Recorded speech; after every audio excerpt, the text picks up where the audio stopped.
My name is Jasmine Evans. I am the Student Services Outreach Lead in Career Services. So please feel free to ask questions throughout this. You can either unmute yourself or you can put it in the chat, and I will try to keep a hold of that. I'll stop a couple of times to see if there are questions. I've put together a couple things for us to talk about how you can really help your student maximize their time here at CU. But feel free to throw in other questions. I will leave some time at the end, but I'm always about providing information that will be helpful to the group.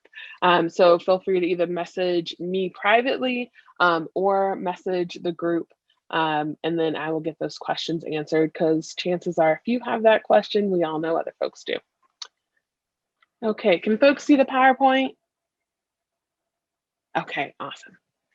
So today we're going to cover how career services can help students, things that might be points of interest, our graduate destination survey, why exploration is important, and then events and services that we have coming up. So a good mix of information. So we have a multitude of ways for students to get a hold of us. Still see some folks come in. To get a hold of us, so we have our general email that students can always outreach to us.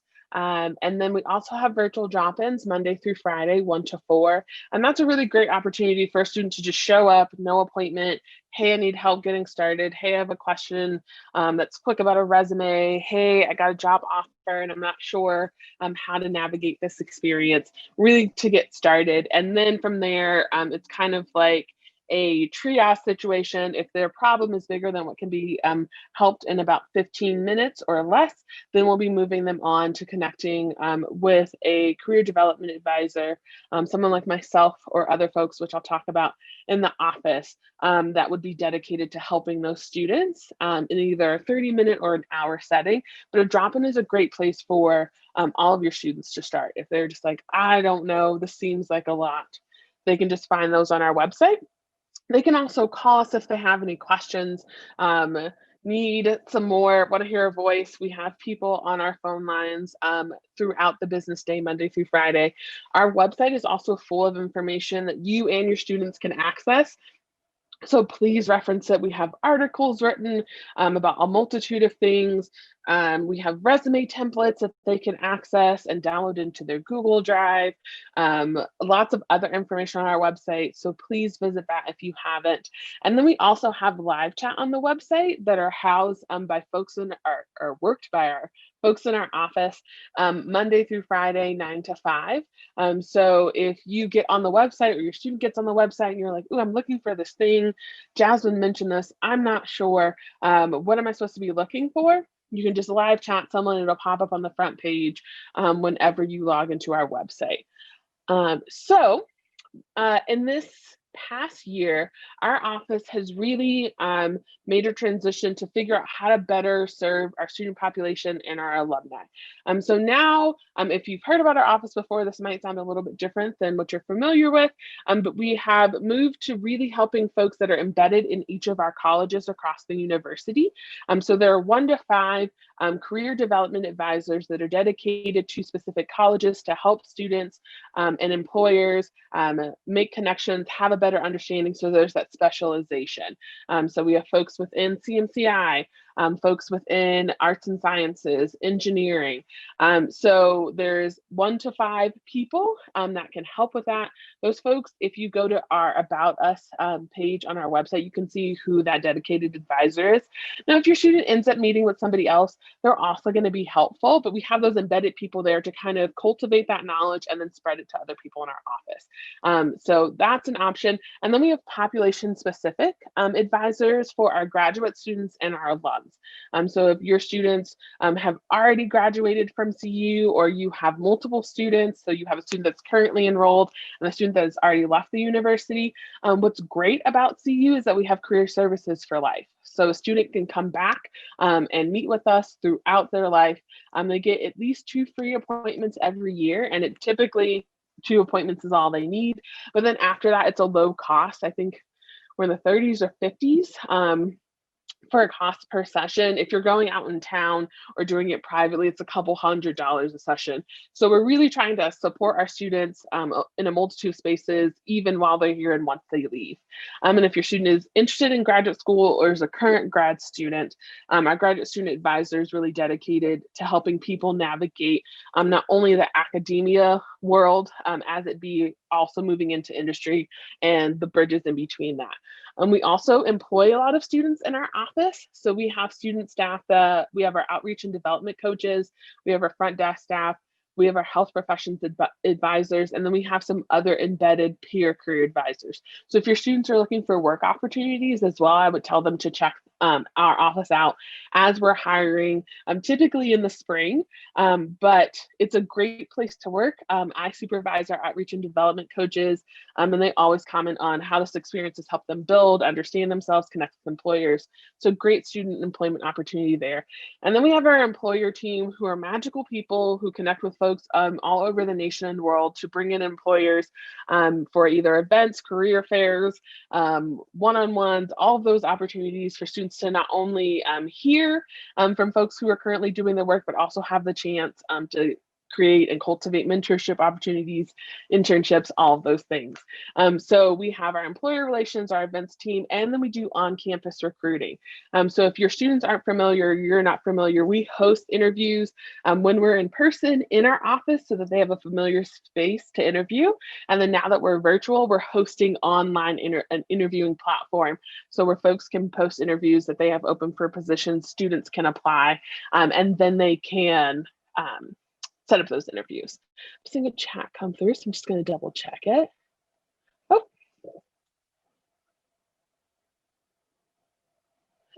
thank you. I did not realize that I was in presenter view. It said that it was sharing the other side. There we go.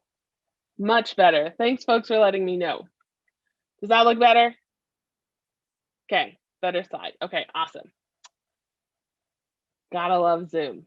Okay, so let's move forward. Our next thing that we've made this change over the summer as well, is that we are now able to make appointments through Buff Portal Advising. So we have another platform that we use for our events board and our job postings, but Buff Portal Advising is where students can go and make appointments with any of our career services office, as well as pre-law advising, who is also under our office.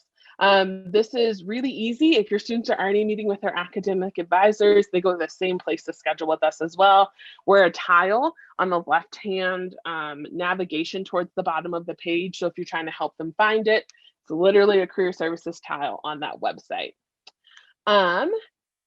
Then we have just our typical appointment topics. So we talk about other things besides this, but these are typically things that we're hitting on. So exploring major, exploring career, helping folks as they're building their professional school applications and graduate school applications, job searches, whether it be domestically or internationally. If you have specific questions, if your student is international, we also help with the bread and butter things like resume and cover letter, internship preparation, mock interview, those pieces. And then we have a host of assessments that we can engage in. One thing I will say about assessments, I'll talk about it a little bit later in the PowerPoint, but I like to mention it a couple of times, that assessments are a way to get a piece of the puzzle to understand who you are, learn more about yourself. They're not supposed to be a silver bullet. So if your student is interested in assessment, that can be a piece of the puzzle as we help them along in their journey. But it's not going to be the only thing we offer, and it's not going to be the first thing we go for, because we want to hear more about the story and what they may need before we jump to an assessment that can muddle the water or muddy the waters. Another thing we want to point out is the difference between academic advisors and career development advisors. Because advisors in both of our titles, it can get a little confusing who's supposed to help with what. So when we think about career development advisors, we're really focused on who you are, where you want to go, and then how you get there. We're not assigned. Like we said, we do have those embedded folks, but you can meet with anyone. If you're like, hey, I am currently a CMCI student, but I'm thinking of moving over to become a biology major, cool. You can meet with the other person that might be embedded within arts and sciences that's focusing on natural sciences. We're not going to stop you. We're not assigned. You can meet with whoever you want. Like I was saying earlier, it's something that happens, we're support that happens once a student is admitted until they graduate. So ongoing support. And then we're really here to be the experts around career development, career exploration, developing strategies, helping you understand as a student how to be successful and even as an alum. And academic advisors really focus on the academic side of the house, where they're looking at requirements for major and graduation. They know specific policies and they're going to be assigned. So that's going to be that person in their success network when they're going into Buff Portal advising that's already assigned to them, and doesn't really change unless the advisor is moving into a different position. So that's just a little bit of a difference as we're going into enrollment season. We really want folks to know this because students will try to come to us for help with enrolling in specific classes, and that's not what we're here for. We're going to send them back to their academic advisor. Now, if they're talking about, hey, I want to understand different majors, I want to understand what could be a good fit for me, we're totally here for that, but we're not going to be the person that makes the change on the academic side of the house that says their major has changed or other pieces like that. So where we overlap though, because you can see through our Venn diagram that there's a lot of overlap between both of us, we're really here to help with student success. We're here to connect folks with campus resources in various places, and then help them engage in conversations around their degree program and around career. So we're all here playing the same game, trying to help folks matriculate and get into the best place possible, but we have a little bit of different function or focus. So what are more ways that we can help students through career services? So if your student isn't already using this, I would encourage them to sign up for Handshake. So this is our job and events board. And so we have tons of active postings around jobs, internships, fellowships, all types of cool positions across the world. You can see from this map of the US, a lot of our postings are concentrated in the state of Colorado. And then we have some postings that are concentrated on the East Coast and the West Coast, but we have postings kind of all over the place. And if we don't have a posting, we have an employer contact, which is really awesome. So if there's a company they're interested in, they can look that company up on Handshake and figure out somebody to connect with, to either engage, to learn more information about that company, that position that they're interested in. So there's ways for them to get insider information, so to speak. And it's a really great place. They've added in some cool chat features and boards where they can engage with people. So they can ask, hey, I'm looking for an accounting position. Hey, I'm thinking of going into marketing. What are things I should be looking out for? Or what are positions, so that other folks in the community across Handshake, no matter what university it is, or what employer has access, can answer those questions. And Handshake was actually built by students who wanted there to be access across the nation for positions and not just concentrated at the specific schools. So this has really opened the door to opportunities that students may not others see, but then we have employers too that are specifically seeking out CU Boulder students that are posting their jobs, their internships, opportunities here. These are going to be opportunities that typically aren't on campus. So if your student is looking for an on-campus employment opportunity, they're going to go through the Office of Student Employment. This is going to be that internship job that is not necessarily housed on campus. So really cool platform. We've seen tons of engagement. We switched to Handshake, I believe, 2.5 years ago, if not 3. And it's a great platform. It's also where we're hosting our virtual job fairs, which I'll talk about a little bit later. We have another cool resource on our website called College to Career Pathway to really help your student start to think about steps that they should be taking as they're going through their college journey and process. So what's really cool is it can point out things that they've already done and already thought about, but it also will give them some other things to engage in. We have it set up in a step process, so as to not to say, oh, you're a first year student, a second year student, this is what you should be doing, but as you've completed everything on step 1, okay, go to step 2 no matter what your year is. So I just got a question from Linda. So a student at a particular university could see the same job as a student at CU on Handshake, that is, depending on who the employer is. So we have some employers that will post positions nationwide with specific schools. And then we have some employers that are only posting for CU students. So it just depends on who the employer is. Yeah. Linda, ask a follow-up question if you need more information on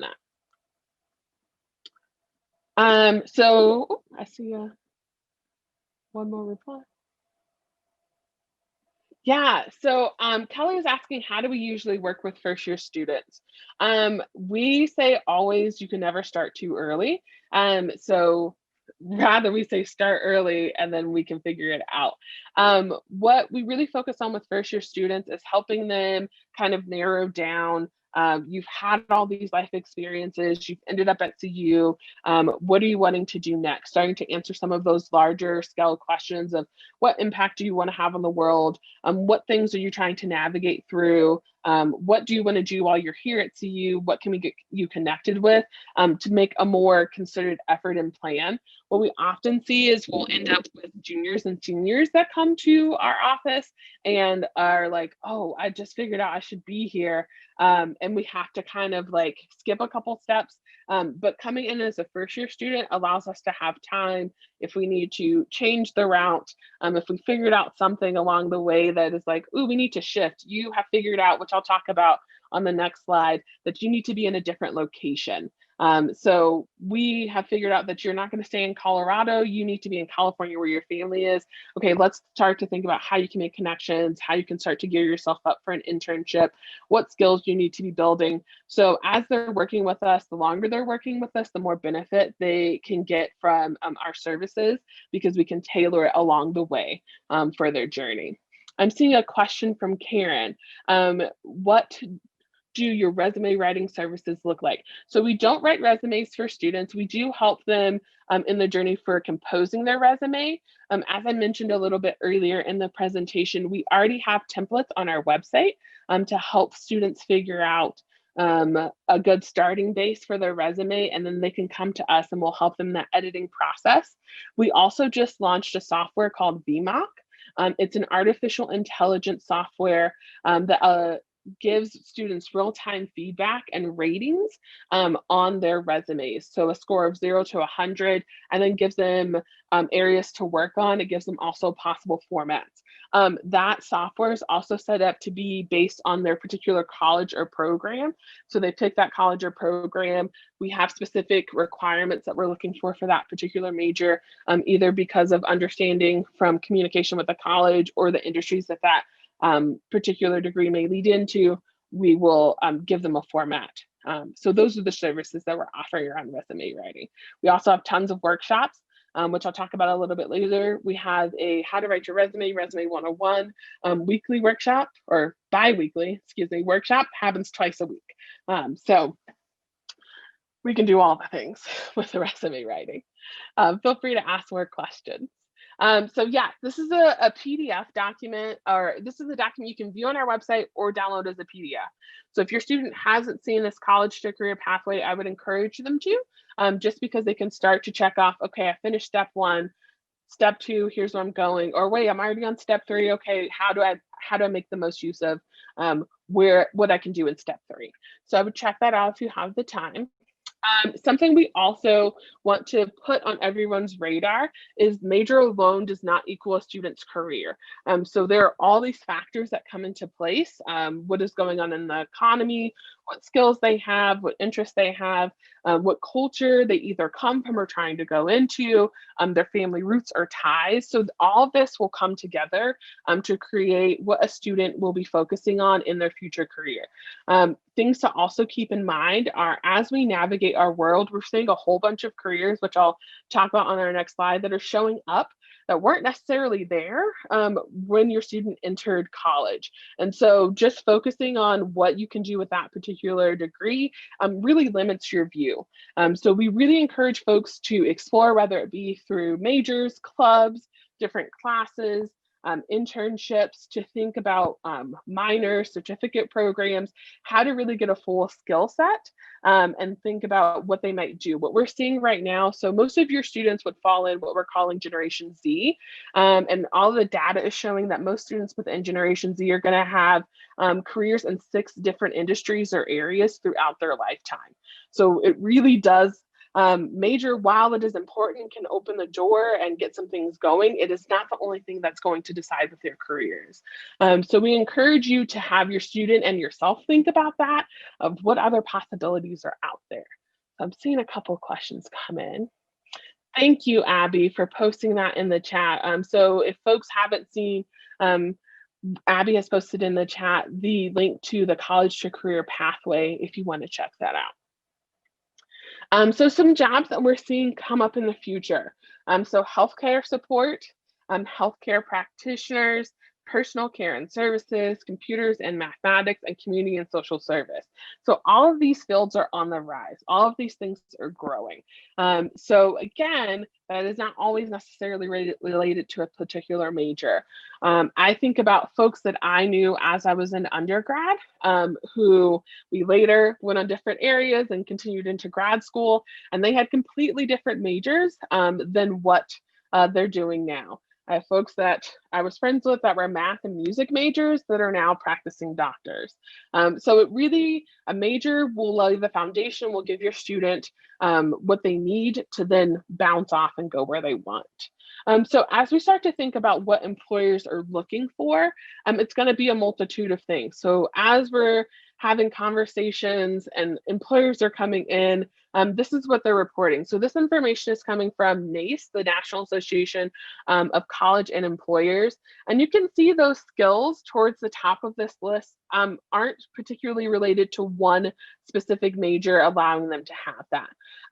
So really encouraging your students to engage in things like clubs, like any type of intramural leadership opportunities, minors, majors, anything really that CU offers is going to help them build these skills. And we will have continued programming and resources coming out to help our CU students navigate where they can get these skills from.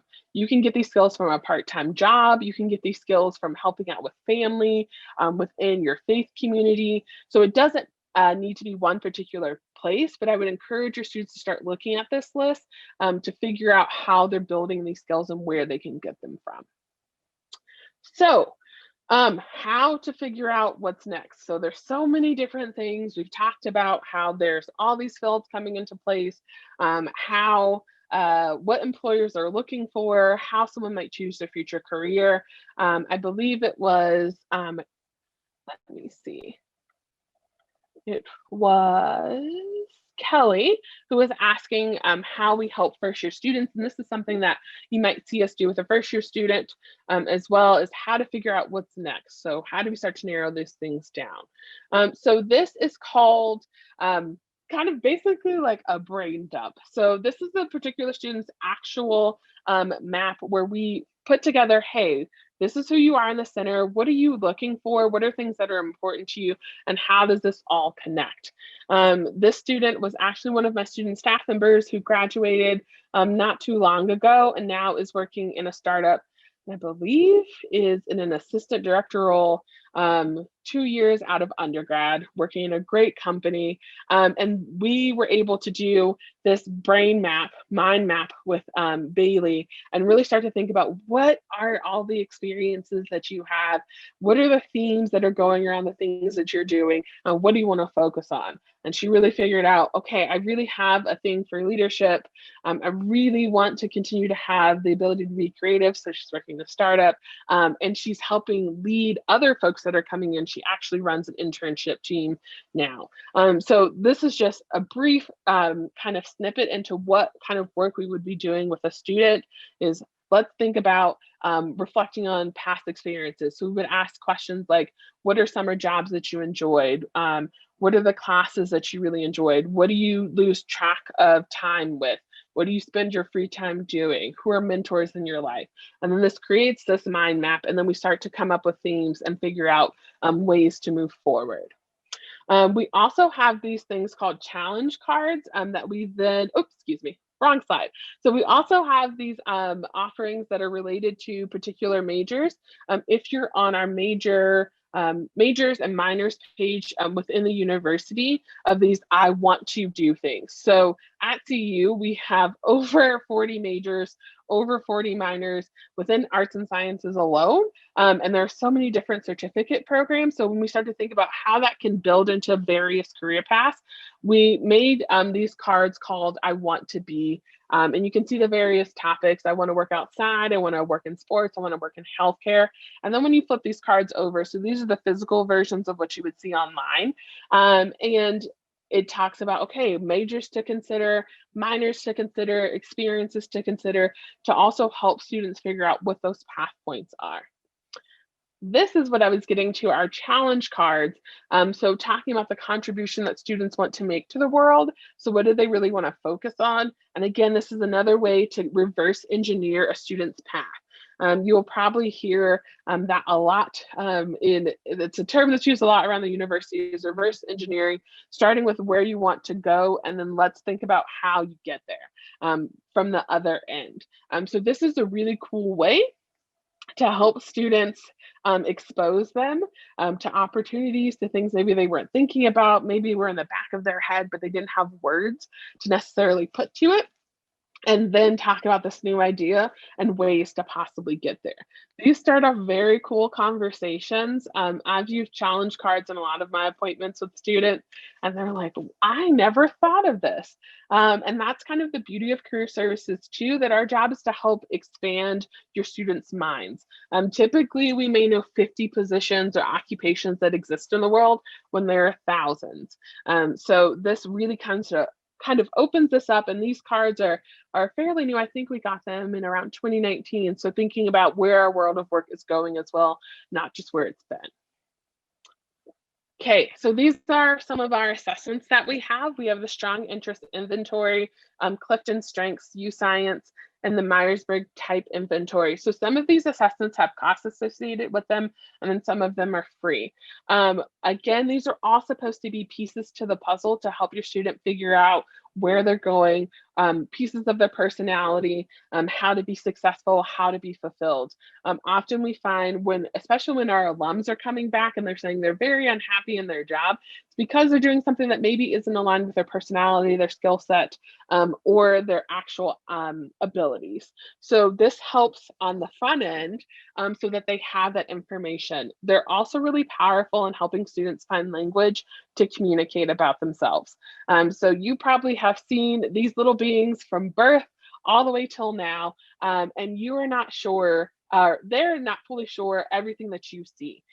So this is a way for them to get that information from a third party and hear that. It is very cool to be a part of a process where you see a student just kind of light up and they're like, who, how?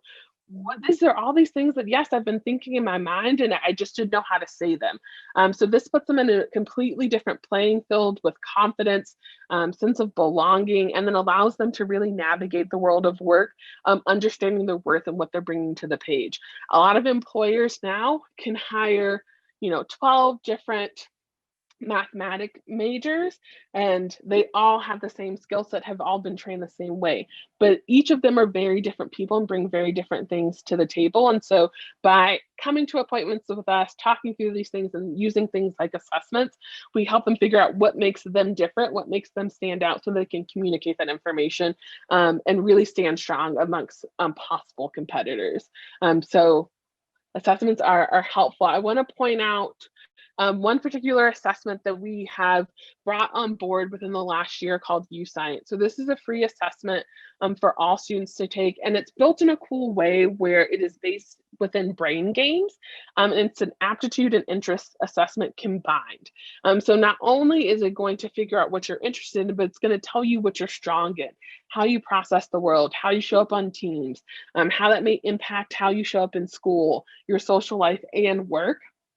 And then it pulls from a list of 500 plus different occupations and then gives suggestions about occupations they should consider. This is a cool thing about assessments, but also I would encourage your student or I would encourage you to have a conversation with your student if you want them to go down the path of assessments, to be ready to take in the information and explore it. That's an important piece of the process. If they're not ready to hear the information, then it can be hard to take the information in. So science is brilliant in that it really does open up your world to a multitude of things that you would have never thought about, but you have to be ready to take those things in to best navigate it. Seeing a question come in. I will connect with Abby to see if we're going to be providing any type of summary. I know we have a one-pager that we provided to new student family programs towards the beginning of the year that we're able to send out as well. So if you want any of that information, feel free to privately message me your email and I can get it over to you. Great question. Okay, we also have another really great resource called What Can I Do with This Major? So this is within our e-resource library. And this is a really great tool. It's a nationwide website, so it's not specific to CU, but what it does is allows a student to see, okay, I have this particular major, and here are all the subsets and industries within this major that again, that I maybe haven't considered. And here I can go work within government, I can go work within retail education. So to break down the possible employers, things to do to get there and to consider, and things to do to bolster yourself as you're going through the process. It's a free resource you can see within our e-resource library. And then we have the CUPI program.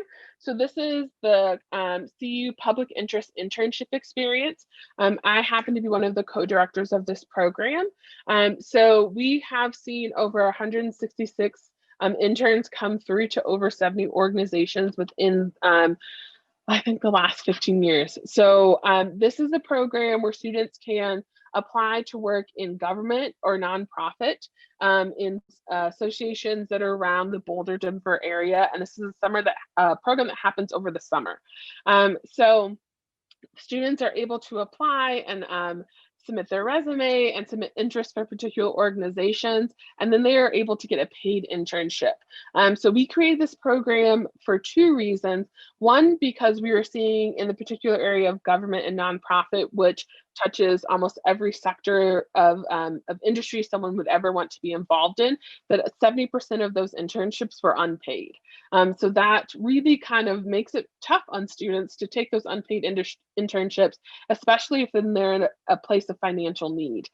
So we also wanted to bolster that. So students get a stipend of $4,680 over the course of the summer for this internship. So it's a really cool experience. Where they can work with folks from the YMCA, City of Boulder, City of Lafayette. We had NIST last year, ECLU, so Meals Without Wills. So really a multitude of places doing anything from data entry, data scientists, data analytics, to outreach, to marketing, PR work, social media, just really kind of all over the place, education work. So if your student is interested in this, I would definitely tell them to give it a look. We typically are looking for sophomores and up in the program and not graduate students. So tell them to give this a look. Our applications will probably open sometime in January for this go around. And it does tend to be a smaller program, so it is fairly competitive. What's awesome is they can still come to us for help. Two pieces of the application process are doing resumes and cover letters, and they can still come to our office to ask for help with both of those pieces. So encourage them to look into this program. It's pretty cool. Okay, so we also have tons of opportunities virtually. So we know we're in a weird time, in a weird world. So what do we do as we navigate this space and time? So we have offered, I believe, 5 virtual internship and career fairs this fall. We're ending our fair season. Actually, we had our last 2 fairs Tuesday and Wednesday this week. So we'll start our fair season back up in the spring. But there's still opportunities for your students to engage with on Handshake, one of them being our job board. But also we have tons of employer events. So since we don't have employers coming to campus, a lot of them are doing virtual events, virtual resume reviews, virtual mock interviews. I think we have close to 50 different employer events weekly posted. So really tell your students to check out Handshake and see what virtual events are available to them. They're very cool. For the virtual fairs, we had the opportunity for students to connect with employers either in a one-on-one setting or a group setting. So if your students didn't have a chance or didn't engage this fall for our virtual fairs, please encourage them to engage in the spring. They can find all of the fair information on Handshake, so that's where they're heading. And then we have tons of workshops that we are offering through Career Services, either on a weekly basis or one-off basis. And if your student's a part of a student organization, they can also request in presentations individually for their organization. So we can be anywhere and everywhere. Some of the workshops that we're offering this year, this is what we have so far this fall, and we may be adding more for the spring. So like I said, we have our Resume 101 workshop. We have how to find an internship, job searching during these times, Health Professions 101, finding alternative opportunities as an arts and sciences student, industry updates and trends, and then a job search series for grad students and postdocs. So we're going to stop and look to see what questions we have coming in. Okay, so I have a question coming in from Kelly about her student who is an MCDB major, possibly considering pre-med or a physician's assistant. So yes, we have information on our website about anything pre-med. If you're thinking DO, MD, PA, dentistry, nursing, tons of information on there. And then she can connect with a career development advisor who's connected with arts and sciences to help her along in her process. So please, yes, send her in to meet with us. She can just set up that one-on-one appointment through Buff Portal Advising.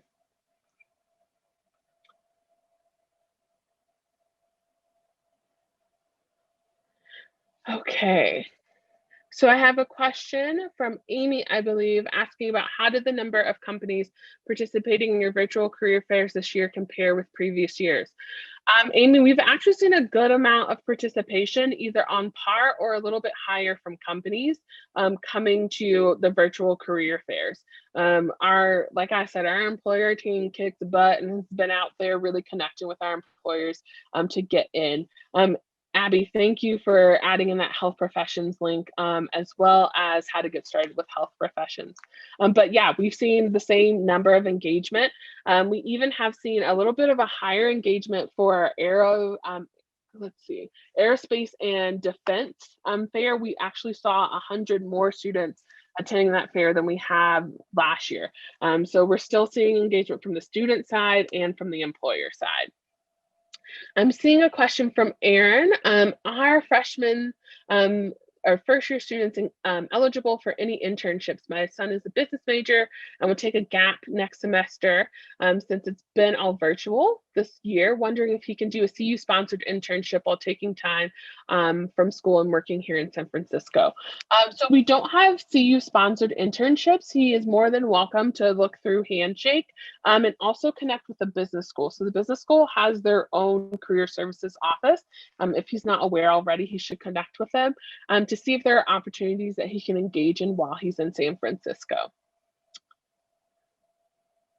Okay, so I'm seeing a question about, do you support students if they are interested in entrepreneurship focused internships? So we are here to help them figure out all the things. So if they have any questions, we do have an entrepreneurial center on our campus. So if your student hasn't engaged with that center or that office, I would encourage them to. But yes, we help them all the time around entrepreneurship because that is definitely a booming field outside of particular industries that infiltrates all other industries. The things we're focusing on is on helping them figure out how they want to brand themselves, how they're communicating their information on their resume, have they thought thought about business courses or other things to get involved? Have they thought about a business minor because they have an entrepreneurship track? So we're really trying to help them piece in everything that can help them while they're at CU towards that goal. Yeah, and so Erin, I totally get that your student wouldn't be enrolled next semester, but they can look for opportunities through Handshake that may be happening through the spring. There may not be opportunities. Some employers are going to look for students that are enrolled because of the rules and legality that come around internships.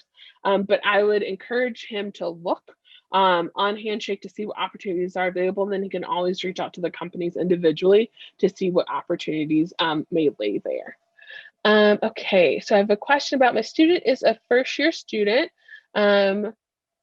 What is the first step he would need to do to get started with a career counselor? And would that be the same person he would meet throughout his process? Okay, so first step would be either coming to drop-ins to get started and figure out what may be the best place, what he's looking at, or it would be making appointment through Buff Portal Advising. He can continue to meet with the same person throughout his time at CU, or you can switch to someone else, but he can continue to meet with them. I know I have been working with students for a few years now that I touch base with every month or every other week. So yeah, you can meet with the same person throughout the process. And then can a student be an RA and do an internship position? Lisa, are you talking about a resident advisor or a research assistant? Can you clarify?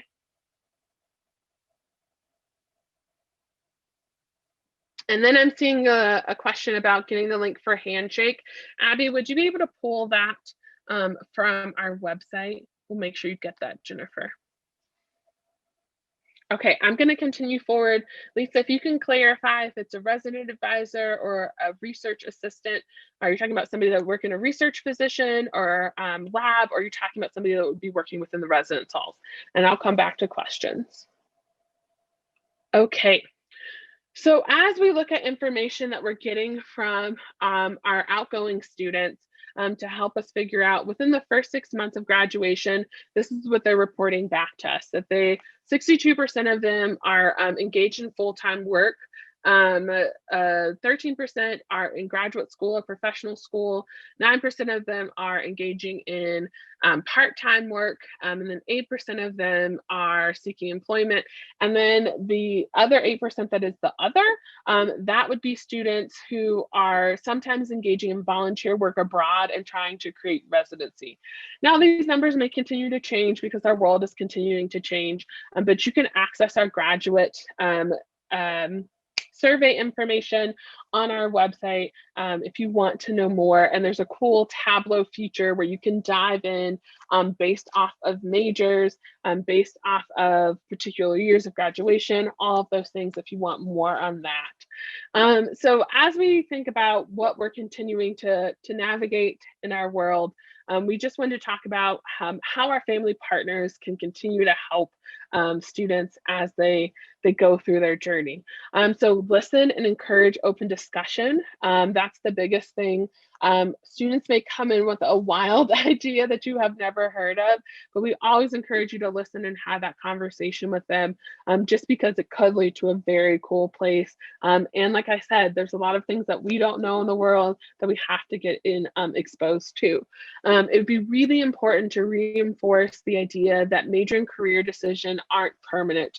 A lot of our students will come in and say, I need to make the decision now. This will decide the rest of my life, and it will decide a portion of their life. But we want them to understand that change and disruption are becoming the new norm. Like I mentioned earlier, students that are within this Generation Z demographic are going to have at least 6 different career industry switches within their lifetime. So that is a piece of the journey. So really helping them understand how to do it now and figure it out and navigate the gray and everything not being lined up is going to be important to their success. And then encourage exploration and experiences. So explore internships, micro internships. Those are a big thing that are coming on the scene right now, that are project-based work within a company for a short amount of time. Them doing as many or as many experiences, especially if they're micro internships, can be helpful to them. Not only because it can help them create contacts as we think and network in an industry that might be helpful for them, it can also help them figure out what they don't like. So oftentimes I will meet with students who are like, oh, I really did not like this internship experience. I have failed.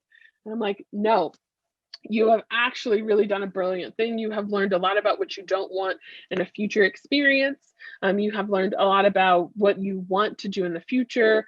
You have learned, like we all can say some days, I don't know what I don't want to eat, but I definitely know, or I don't know what I do want to eat, but I definitely know what I don't want to eat. So having an internship experience that isn't the most joyous can be helpful for them. That adversity can help them along in their path. And then help students connect with professionals in their field in which they're curious. So informational interviews are powerful. If your student doesn't have a LinkedIn, I would encourage them to get one. LinkedIn is a brilliant place for them to connect with not only companies that they may be seeking out, but also alumni. We have some cool things coming forward, but called the Forever Buff Network, where they can connect with alumni and get mentorship opportunities. But currently they have the LinkedIn alumni feature where they can connect with folks who have been connected with the university, have gotten degrees from here, and start that process to find folks in fields that they may be interested in. Okay, so I'm gonna go back to questions. Okay, so Lisa clarified, can a student be a resident advisor and do an internship position? So the question is most likely they can, it would just be the ability to balance both positions.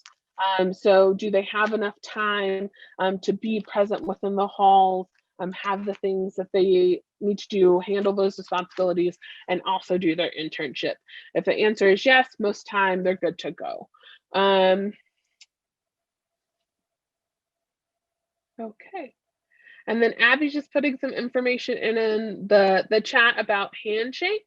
And then it will, if you scroll down to the bottom of that page, they can sign up as a first-time user or log in as a returning user. The information they're using to log in would be their identity key, and then they would create their own password. So that's how that works. Any other questions I can answer for folks as we're winding down our time? I know that was a lot of information.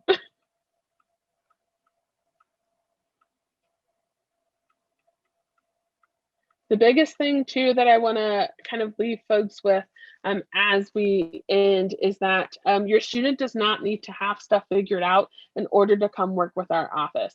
We get that question a lot. What do they need to have done? What should they have finished? They don't need to have anything. They can show up and say, my life is a hot mess and I really need help. I'm not sure what direction I'm going in. I need someone to kind of navigate through and talk through all the options that are kind of swirling in my head, and we're happy to have that conversation with them. So please don't tell them that they need to do anything. That will only deter them from coming if they think they have to have certain stuff set up. And drop-ins are a great place to get them started if they're worried about having to make an appointment and keep something, especially right now if the world feels a little overwhelming to them and they're like, I just have so many places to be. Come to a drop-in then. And you don't even have to worry about setting up a time or doing an extra step, and then we'll get them going from there. Oh, and I just saw a sweet message from Allison. I'm glad this was helpful. Yes, please encourage your son to come in. Feel free to reach out if y'all have any questions. I will put my email in the chat. Yes, Amanda just asked, is the appointment on Zoom? Yes, so our appointments are virtual and the students will do them over Zoom. When they go into Buff Portal Advising, it will just have them sign up. And then the beautiful thing about that website is it will send all the information to the student, their Zoom link and all, and typically it reminds them. Where do they go for drop-ins. Oh, yep, drop-ins are virtual as well. So if they go onto our website on the page about making appointments, it will have the link for a drop-in, and it's active between 1 and 4, Monday through Friday. So they don't even need to go anywhere. They can sit in their PJs and take the call from home, or anywhere really. Awesome. Thank you, Abby. You are the best backup ever. Awesome. Well, feel free. I will hang around for the rest of the time if you have any questions. But I thank y'all so much for taking this hour to spend with me to learn about career services and how it can support your student. Have a great day. And if any folks that are hanging on the call right now have any questions, feel free to send them to me.